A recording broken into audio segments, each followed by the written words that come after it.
Beautiful. Right, okay, so yeah, so the main reason I say about the high spots, so the sharp high spot, it's not a massive issue in fairness, because obviously this is just a taster session, it's the start of a beginner's course, so if you do leave a really nasty high spot at this stage, it's no issue. But the end goal is to get to know the pressure of the panel so that you can leave just enough of a mark on the panel or push with just the right amount of pressure.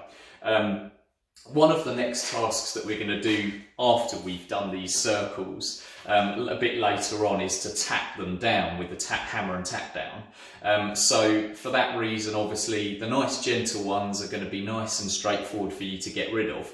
The sharper one that I gave an example of, because it's overstretched, what you'd find with something like that is you'd only really be able to reduce it by sort of 80%.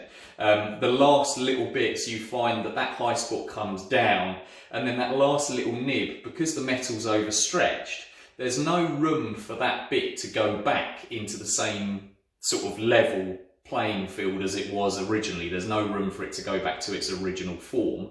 So that last little bit is either going to be in, or if you keep tapping, it's going to end up going inwards because it's so stubborn and locked in. So for that reason, that's kind of why you want to just make sure your high spots are nice, gentle, light high spots, so that later on you have a bit of an easier ride, if you like. So, okay, cool. So once you've done your circles, I don't know if you noticed when I was filming the bonnet there are also, the next task to do is there's a dot, so a tiny little pen dot just beyond each of the circles. Okay, so the next task is to do exactly the same again. So get yourself onto the little pen dot and push yourself a nice gentle high spot right on the pen dot. It's a little bit trickier obviously because you've got to be that bit more accurate, but personally I also feel that at times it can be a bit easier because you don't lose where you are in the pen line of the circles from the first exercise. So with the dots you can see yourself tracking all the way along and up to the dot. So personally I think it can be a bit easier, but again it can be harder because you've got to be that little bit more accurate.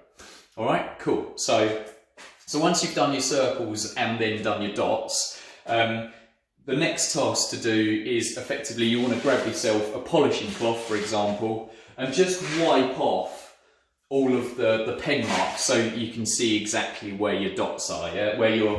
See where your high spots are. So I'll just do that quickly.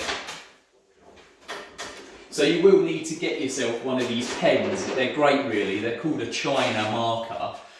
You can get them off of Amazon, you may even have them already, but really and truthfully anything that marks the panel, just so that you can see clearly what's going on in you see the pen mark clearly in the lines. That's the ultimate really. So obviously because we're going to be working on a darker bonnet, the lighter the pen mark the better. So you wouldn't want to use a black marker on a dark green bonnet, for example, yeah?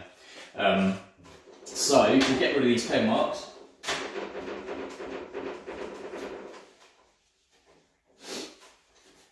Alright, cool. So next task then, as I say, is to get rid of your high spots, yeah? So out on the roads you do get high spots every now and then, certainly on say a tradesman's van if they've not got them lined out and a tool falls on the inside and puts a high spot coming outwards. Or a classic one when somebody shuts a tool under a bonnet, so you close the bonnet, you've got a spanner on the engine bay for example, and it puts a high spot coming outwards. So we do come up against high spots like that, for example, out on the road, and in that instance exactly this, you'd use your hammer and your tap down to get rid of them. But mostly what we use the hammer and tap down for is, so when we move on to repairing an actual dent, the theory is that you want to keep the dent nice and tidy and nice and symmetrical as you're reducing it to a smaller and smaller dent to get rid of it. So if you do ever push too much or in the wrong place, for example, so that your dent becomes a bit lopsided and a bit of a mess, all you'd do is you'd simply go straight back in there with a tap down the area you've just pushed in the wrong place, and then go back in with your rod. So that's what we tend to use the tap down for most, is just making sure that we keep the repair nice and tidy, and we get rid of any nasty bits that we've put in the wrong place effectively. So, all right. So again, I'll just talk you through using the tap down now then. So what we've got is I, again, would use the hammer in my right hand because that's the hand I use most of the time with writing and things like that. I'm sure everybody knows, but I would always recommend you hold the hammer toward the furthest away at the end of the handle there that you possibly can. The beauty of these PDI hammers is that you don't hammer as such. The weighting is absolutely perfect in that you're literally just letting the weight of the hammer drop on top of the tap down. So I used to play the drums, and it's kind of similar to how you used to hold a drumstick. So you just let the weight of the hammer do all the work effectively. So that's how you hold the hammer. So tap down wise, I would always say it's worth having your fingers about an inch off of the tip. The issue you've got is if they're much closer down towards the tip there, you're going to struggle to see the reflection of the lines in the background. It's a bit tricky for me to describe at the minute, but once you start doing it, you'll understand exactly what I mean. So you just want to make sure your fingers are an inch away from the end of the tap down there. So I'll just give you a quick example of the setup now. So we're going to be getting rid of the high spots that we put in our circles and on our dots. So you want to just come down perfectly on top of the high spot that you've created. So where those lines pinch up and where they meet on that high spot, you're going to be putting your tap down right on the top of them. So it's key to make sure that the very centre of the tap down is right on the centre of the high spot there. So you want to come down, you want to get yourself into a position that you can see the lines. Come down perfectly on top of your high spot. And when you're on your high spot, just apply a little bit of pressure. So just push your tap down onto it, just to sort of lock it in place more than anything. You want to make sure that your tap down's as vertical as possible, because if your tap down's at a slight angle, you'll see that when you hit it, it's just going to skid off. So if it's at a slight angle, you hit it, it's going to slide off the panel. So you want to make sure all that pressure's going directly down through the tap down and onto the high spot there. So keep it nice and vertical. And I would always say, get yourself into a position that you can see the lines to find the high spot, and make sure you stay there while you bring the hammer to it, yeah? So find your high spot, bring the hammer to it while you're looking in the lines, because what you'll find is some guys, what they'll do is they'll use the lines to get their high spot, and then they'll stand up to hit it. And the problem you've got there is that in that time, you may have moved ever so slightly, and you want to just, and then you can't really see what's going on with the lines. So it's essential that you stay in the lines when you bring the tap down to it, and even when you're doing the tapping itself, make sure you're looking at the lines so that you can see how the high spot's responding. So, all right. So we get down. I'm going to give you a quick example. It's going to be a bit tricky for me to film the actual high spot because obviously I'm using two hands, so it's a bit tricky to hold the camera as well. But I'll show you me getting rid of the high spot, and then I'll grab the camera and take you and show you what it looks like in the lines afterwards. All right. So I would get myself into a position where I can see exactly what's going on. I've got my tap down on top of the high spot there. I'm going to bring the hammer to it. And what I would tend to do is I would start with really light pressure on the tapping, and in between each tap I would take the tap down off, have a look in the line, see what's happened, go back on, tap, have a look, tap, so that each time you can see how it's responding, okay? It's quite important. And as I say, start with light pressure and keep upping your pressure each tap until you see those lines start to effectively spread out and become parallel again. So that's what we're looking for. We're looking for where the lines are pinched up. As you tap them, you want to see them spreading out and effectively become parallel exactly how they were before there was a high spot there, all right? So I'll just give you a quick example now.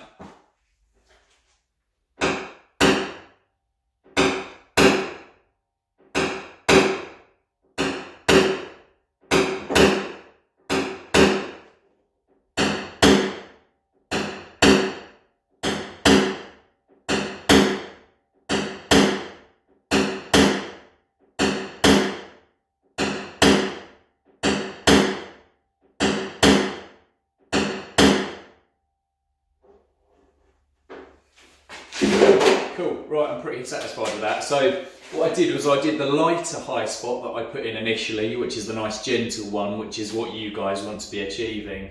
I then also tapped down the sharper one. Now the sharper one, as I said, it was quite stretched, so I've managed to reduce it by about 80%, but there is a tiny little dimple in there, okay? So I'll quickly grab the camera now and show you exactly what's going on in the lines, all right?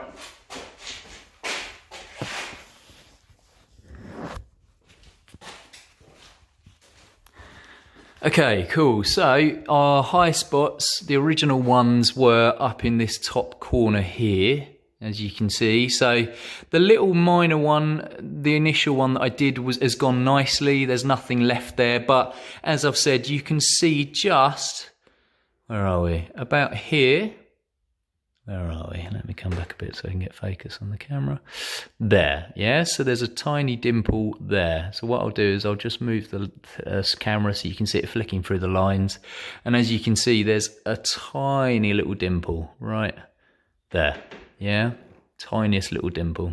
And that, as I say, is purely just because it's, I'll put the camera back now, guys. It's purely just that very last little bit that's left in there because of the fact that it was overstretched, yeah? So it's not, in fairness, it's not the sort of thing really that is much of an issue. As you can see now, it looks like just a paint blemish effectively. But of course, we're sort of trying to avoid leaving any mark on the panel at all. So for that reason, once you get good at PDR, you'll get the pressure point absolutely bang on so that you won't be in a situation like that where you've left any marks that you can't get rid of perfectly. So, all right. So that's pretty much about it. It's a case of, you know, keep going at that. I mean, you want to keep pushing your highs in, try and get as accurate as possible with the highs. And get the pressure point absolutely bang on, to keep practicing with that. And again, then try and practice being really accurate with locating the tap down for your tapping and perfecting the pressure point with your hammer so that those high spots come down absolutely perfectly. And I would just keep repeating that exercise over and over and over again. It's a brilliant exercise. It's the thing that really takes the time in PDR. So PDR takes a long time to master, mainly because the thing that takes the time is getting good at locating your tip and getting good at reading your lines. Once you've mastered locating your tip perfectly and reading your lines perfectly, you can pretty much do anything with PDRs. The principles themselves of repairing a dent are fairly straightforward. It's perfecting the locating of the tip and the reading the lines that takes the time and that is really hard to master and get really good at. So the more you can practice this exercise here, the better you'll get. You know, your hand-eye coordination will get better. You'll end up reading the lines as clearly as you can read a book, for example. You know, it'll just become second nature. And yeah, that's pretty much all there is to it, really. So, but, you know, get yourself this set up, get yourself the tools. I can send you a tools list if you guys would prefer me to send you the exact tools that we're using here today. Yeah, and any questions, please feel free to contact us. Again, I'm Aaron Hill from the Dent Men, the trainer here. Feel free to email, text, WhatsApp, call, anything, and I'd be more than happy to help. But in the meantime, thanks for your time today, guys, and take care. Cheers now.